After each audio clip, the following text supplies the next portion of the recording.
بسم اللہ الرحمن الرحیم۔ سوال کرتے ہیں کہ وطر کی نماز کے بعد کون سی دعا پڑھنی چاہیے، کون سی تسبیح پڑھنی چاہیے؟ دیکھیے، اچھا سوال ہے۔ وطر کی نماز کے بعد سبحان الملک القدوس 3 مرتبہ پڑھنا ہے، 2 مرتبہ آہستہ پڑھیں گے اور تیسری مرتبہ ہلکی سی آواز میں بلندی لائیں گے۔ سنت ہے یہ، جیسے میں پڑھ کے بتلاتا ہوں۔ فار ایگزامپل، السلام علیکم ورحمۃ اللہ، السلام علیکم ورحمۃ اللہ۔ وطر کے لیے ہم نے گویا کہ سلام پھیر دیا، اب سلام پھیرنے کے بعد سبحان الملک القدوس، سبحان الملک القدوس، سبحان الملک القدوس، تیسری مرتبہ میں آواز کو تیز کرنا ہے اور بلند کرنا ہے۔ یہ سنت میں سمجھتا ہوں کہ شاید اکثر و بیشتر لوگوں کو معلوم نہ ہو، اور یہ سنت مہجورہ میں سمجھتا ہوں، یہ چھوڑی ہوئی سنت ہے۔ اور جب جس صاحب نے سوال کیا، تھوڑی دیر کے لیے میں بھی سوچ میں پڑ گیا کہ یہ حدیث مجھے کہاں ملے گی۔ پھر تلاش و جستجو کے بعد فی الحال اس وقت مجھے مشکات شریف میں یہ حدیث ملی، اور میں وہ حدیث پڑھتا ہوں۔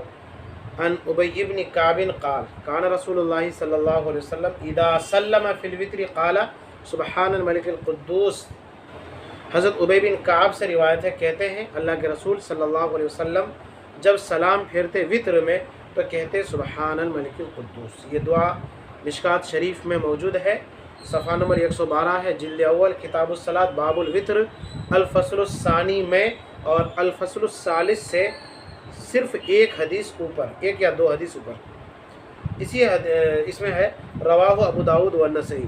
اس حدیث کو امام ابو داؤد نے بھی روایت کیا ہے، نسائی نے بھی اس کو روایت کیا ہے۔ وفی روایت نسائی عن عبد الرحمن، اور نسائی کی روایت میں عبد الرحمن سے منقول ہے، قال کان یقول، کہتے ہیں کہ اللہ کے نبی اذا سلم، اللہ کے نبی صلی اللہ علیہ وسلم جب سلام پھیرتے، فی سبحان الملک القدوس، جب سلام پھیرتے تو کہتے سبحان الملک القدوس ثلاثا، 3 مرتبہ کہتے، ویرفع صوتہ بالثالثۃ، اور تیسری مرتبہ میں آواز کو بلند کرتے۔